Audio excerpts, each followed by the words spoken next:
The Amish never use fancy fertilizers. Still, their crops often yield 3 times more than the average backyard garden.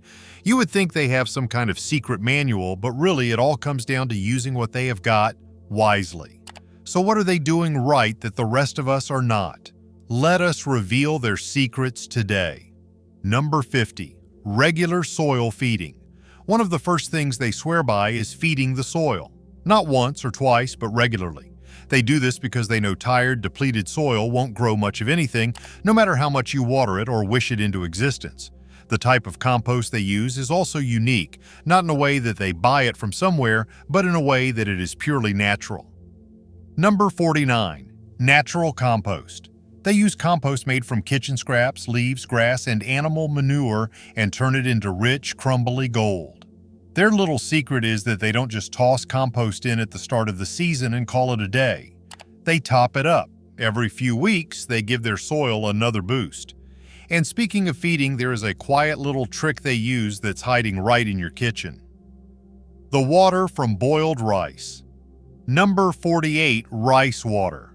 Most people dump it out without a second thought, but that cloudy water is loaded with starches, minerals, and tiny nutrients. When poured around the base of plants, especially young seedlings or leafy greens, it helps improve microbial activity in the soil. And healthier soil means healthier plants. This method is gentle, easy, and free, which is exactly the kind of tip the Amish love. Number 47. Crushed eggs. Now, crushed eggshells. They are loaded with calcium, which is something tomatoes and peppers desperately need. Without it, you get those nasty dark spots at the bottom of your fruit, blossom end rot. To avoid that, the Amish rinse out used eggshells, let them dry, then crush them into small bits and mix them right into the soil. Make sure not to toss the bits on top and not bury them in some compost pile for later, but place them exactly where the roots can reach them as they break down slowly. And besides the shells, there is another way to make use of eggs: the water you boil them in. Number 46. Egg water. Egg water is surprisingly rich in minerals, especially calcium. Once it cools down completely, the Amish use that egg water to gently feed their garden. It is especially helpful for flowering plants and those that tend to suffer from nutrient loss during fruit production. Just don't pour it hot. Plants like warmth, not scalding baths. Other than eggs, one more thing you probably toss out that Amish gardeners would never waste: onion skins. Number 45. Onion skins. Onion skins are full of potassium, magnesium, and calcium, which are all vital for strong stems, flowering, and fruiting.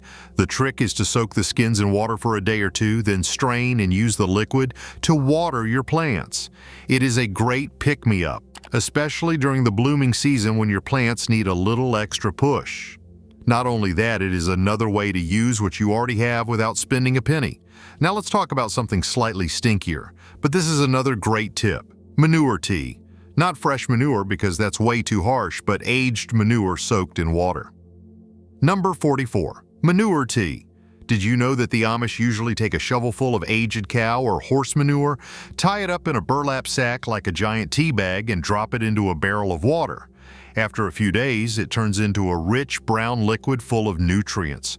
When they dilute it with clean water and pour it around the base of plants, it gives the plants a strong natural boost. The trick here is to make sure the manure is aged, because fresh stuff can burn roots and throw everything off balance. Speaking of balance, another thing Amish gardeners watch closely is soil pH. Number 43. Soil pH. Amish don't use store-bought pH meters. Instead, they rely on old-fashioned indicators like how well their plants are growing and sometimes the help of wood ash.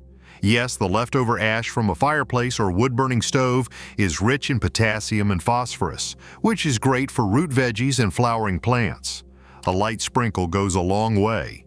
They are careful not to overdo it because too much can make the soil too alkaline. A handful here and there, especially after a rain, is usually enough. Number 42. Checking the pH. Another great Amish hack is checking the pH yourself. You can use vinegar or baking soda for this. If you add one and you notice any bubbling, it means the soil has the pH opposite of that of the substance you used. If you use vinegar, which is acidic, and the soil bubbles, it means the soil is basic. If you use baking soda and the soil bubbles, it means it is acidic. If there is no reaction, it means the soil has a normal pH.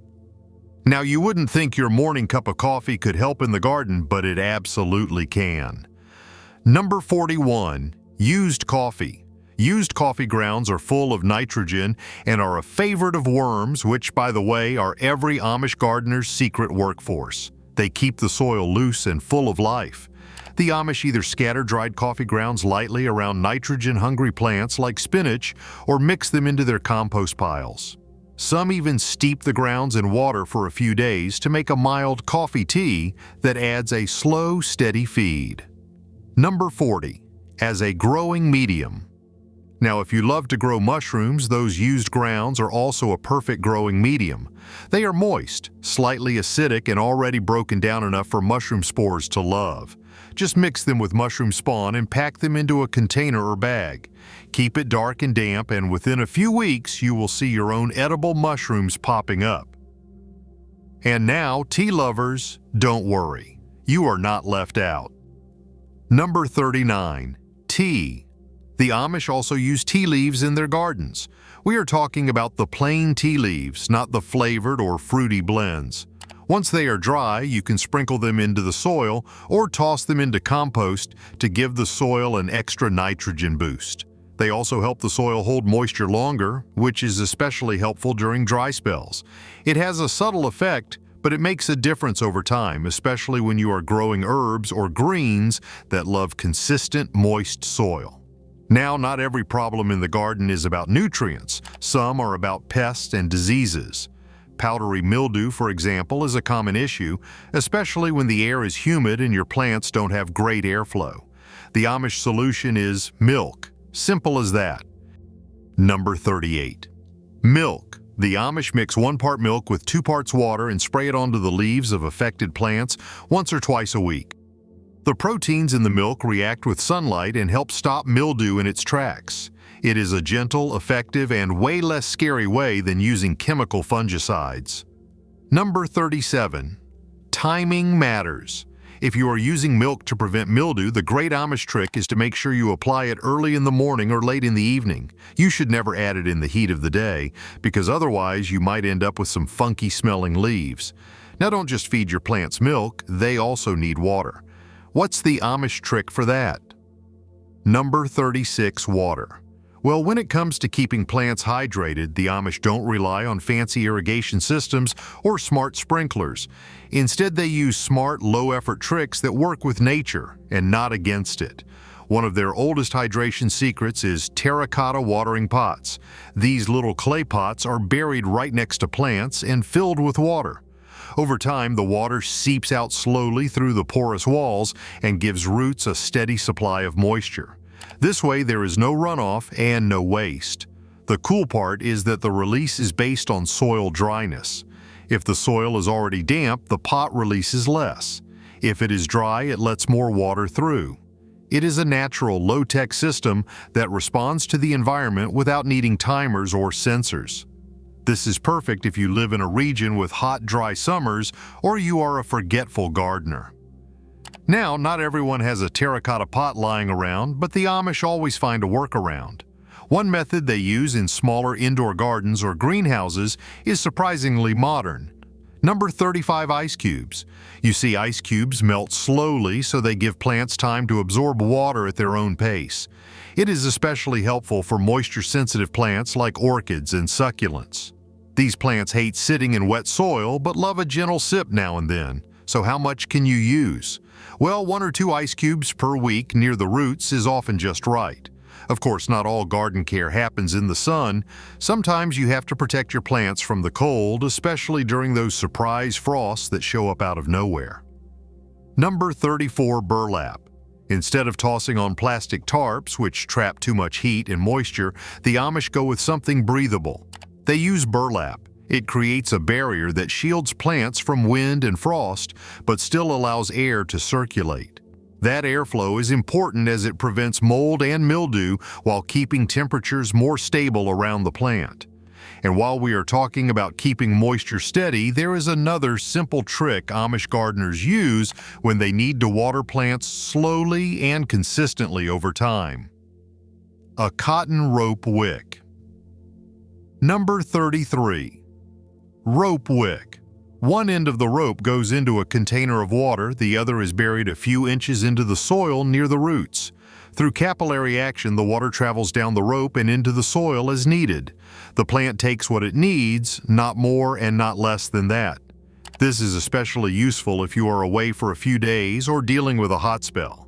The best part is, this is easy to set up and can last for days without needing a refill, depending on the container size. Now, what if your plants are not just thirsty, they are tropical and need high humidity too? Don't worry, you don't need a fancy greenhouse to make them happy. Amish gardeners have a low-effort trick for that as well. Number 32. Clear plastic bags. Gently cover the pot with a bag. Make sure not to cover the whole plant. You have to leave some space for air. This plastic bag will trap moisture and warmth, creating a DIY mini greenhouse. This is great for propagating cuttings or keeping humidity-loving plants like ferns cozy through the winter months. Just make sure the bag is not pressing on the plant and open it up once in a while to let fresh air in. In short, you have to maintain a balance. If there is too much trapped moisture, you can get mold. If there is too little, the plant won't benefit. Now there is another way you can boost humidity. This one works beautifully indoors. Number 31. Pebble trays. You can always use pebble trays. Just fill a shallow tray with pebbles, pour in water just below the surface of the stones, and place your plant pot on top. As the water evaporates, it will increase humidity around the plant without soaking the roots. If you have plants like calatheas and peace lilies, they will love this little setup as it is a gentle microclimate, right at leaf level. Humidity is great, but when the temperature drops, roots need insulation too. Outdoor potted plants, especially those left out during early spring or late fall, can suffer from cold shock. Do you know what Amish gardeners use for this? Wool socks. Number 30. Wool socks. The Amish wrap wool socks around pots to keep the roots warm. This works because the socks slow down heat loss through the sides of the pot. Don't worry if it looks a little funny. Function over fashion, always. Number 29. Wool sleeves. If you are the crafty type, you can also sew a wool sleeve instead of using a wool sock to match your garden's vibe.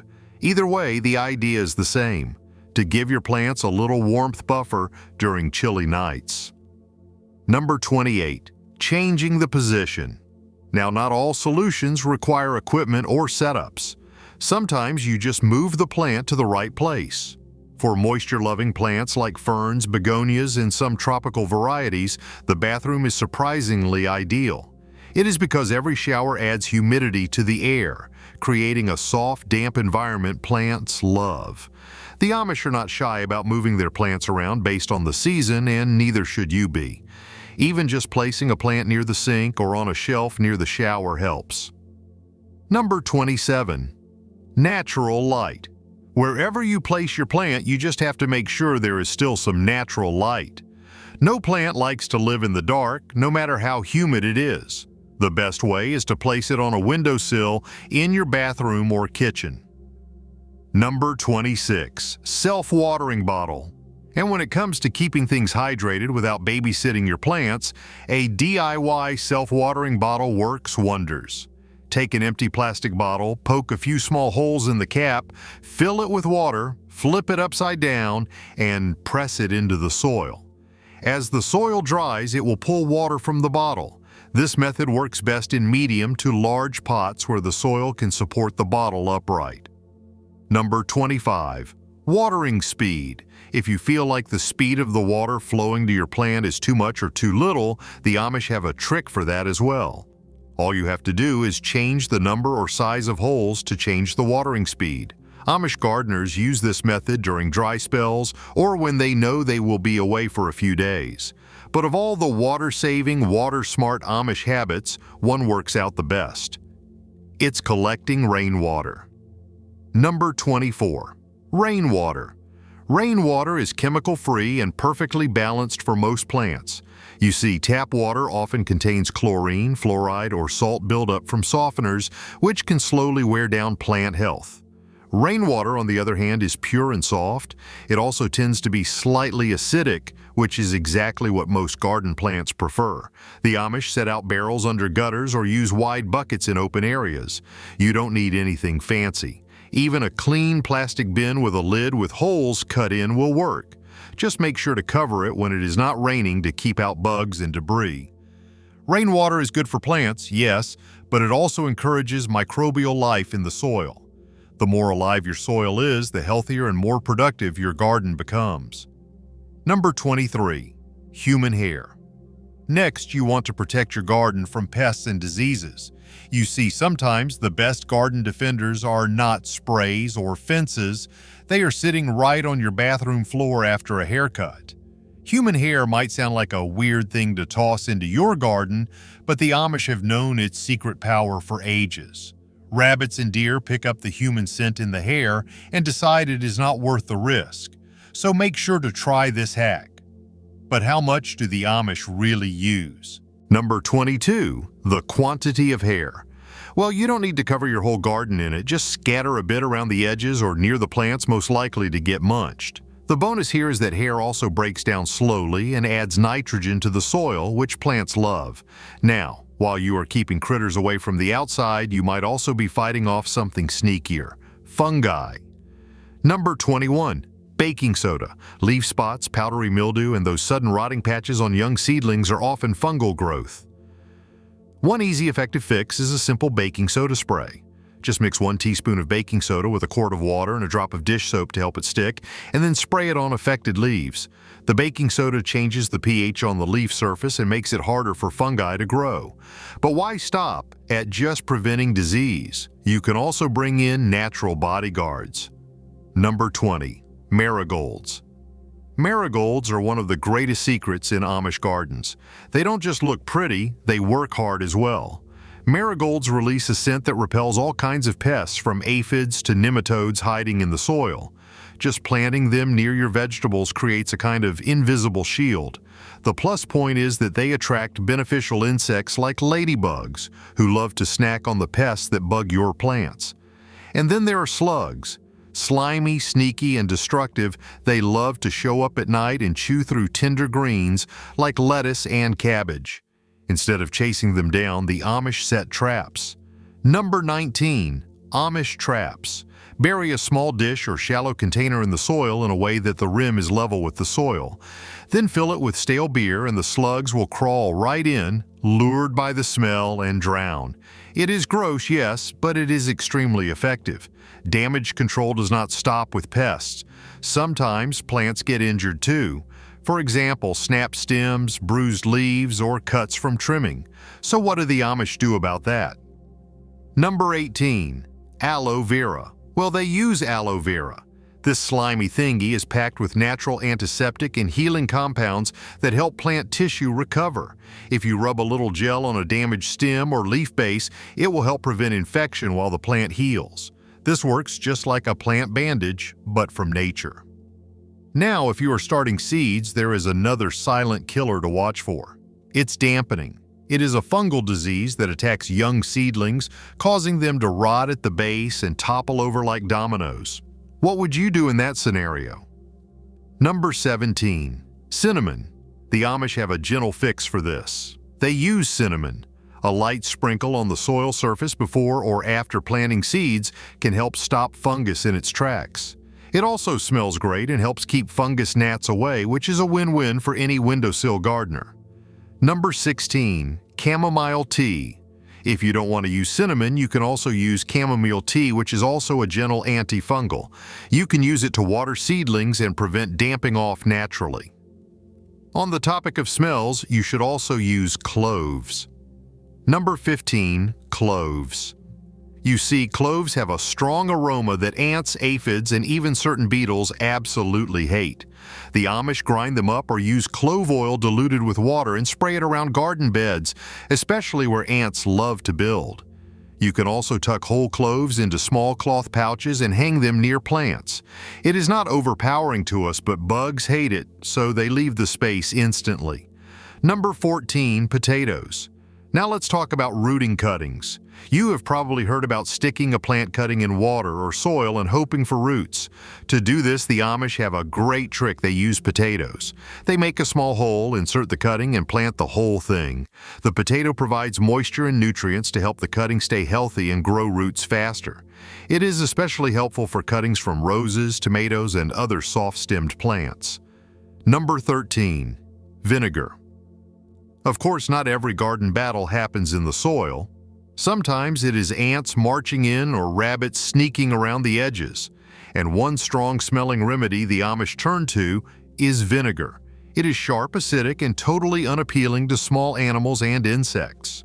Just spray diluted vinegar around garden borders or near spots where ants like to trail.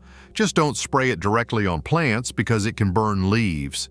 If you don't know how to make diluted vinegar, just mix about 1 part vinegar with 3 parts water and you will have your perfect solution. Number 12, keeping the seeds. Another cool Amish hack you need to try is keeping the seeds. You see, by the end of a growing season, most people toss out whatever's left and start fresh in spring, but not the Amish.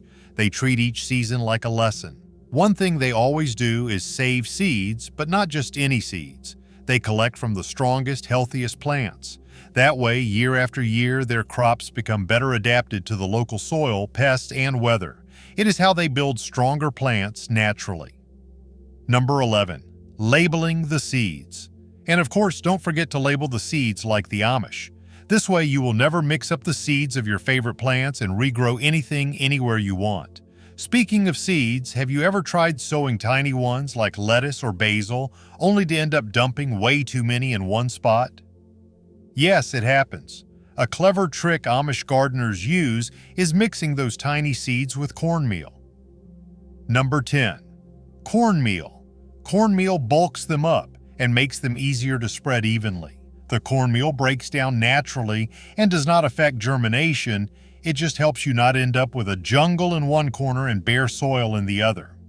Number 9, newspaper. Once they have seeds ready to plant, they usually skip the plastic trays and fancy setups. Instead, they use what's already around. Newspapers make great seed starting pots. Just fold one into little cup shapes, fill it with soil, and plant your seeds. They hold up well enough until transplant time, and then you can plant the whole thing right into the ground without any root disturbance or waste. The same goes for eggshells and cardboard egg cartons. Number 8, cardboard egg cartons. These two things are already shaped like little containers and break down easily in the soil. Not only that, eggshells add calcium as they decompose, which is great for preventing blossom end rot in tomatoes and peppers. Just poke a drainage hole in the bottom, fill it with soil, and plant your seeds like usual.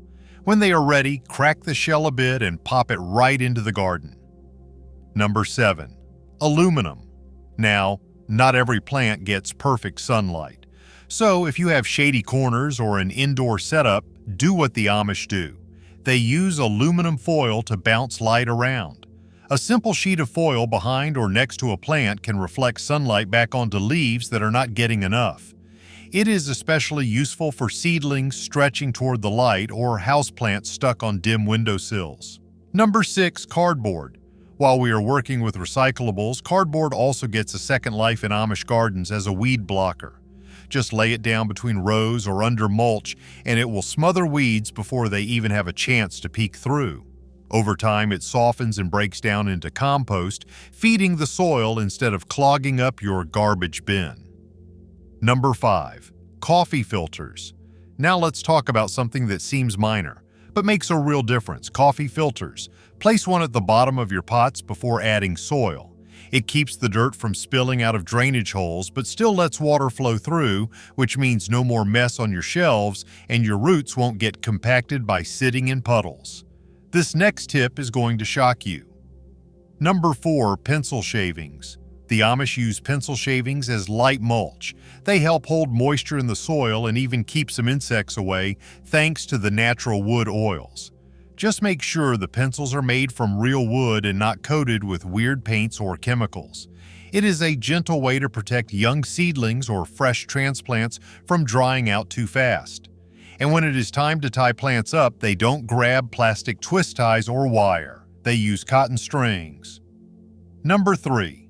Cotton strings. These strings are soft, biodegradable, and gentle on tender stems. You can use them to tie up tomatoes, beans, or vining cucumbers. In all scenarios, cotton strings will support your plant without cutting into it. And then by the end of the season, the string will break down naturally, just like everything else in their system. Now for one more tip, and it is one that often gets ignored. Rotate your crops. Number 2. Rotation. It sounds boring, but it is one of the oldest, smartest ways to keep your soil healthy and pests confused. The Amish don't plant the same thing in the same place every year. Tomatoes move to a new bed, beans take over where the lettuce grows, and so on. Different crops use different nutrients and attract different bugs. Rotating them naturally balances your soil and lowers the chance of diseases sticking around. And finally, one of the most powerful Amish habits: consistency. Number 1. Consistency.